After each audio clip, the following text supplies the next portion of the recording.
درباره 2 تا از داستان‌های ترسناک که در اتاق‌های پرو، یکی در مشهد و دیگری در تهران اتفاق افتاده رو براتون بگم.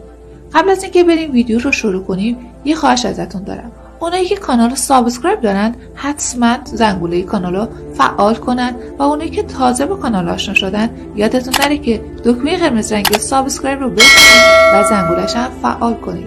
تا فراموش نکردید همین الان ویدیو رو لایک کنید. بریم با هم دیگه این ویدیو رو ببینیم.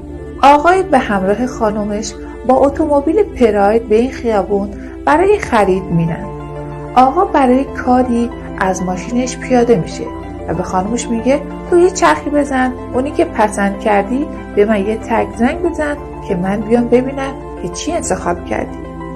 اما بعد از تموم شدن کار آقا خبری از خانم نمیشه.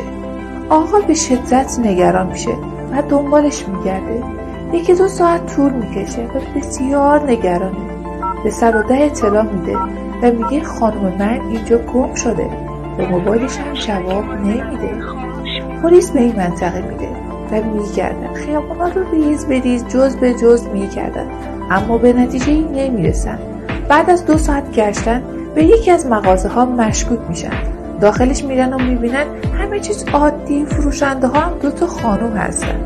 سربازان مشغول گشتن میشن که ناگهان یکی از سربازا در اتاق پرو رو باز میکنه و میبینه چیزی توش نیست. اما وقتی پاشو داخل اتاقک میذاره احساس غیر عادی زیر پاش احساس میکنه و میبینه یک روزنه نور کوچکی ازش پیداست.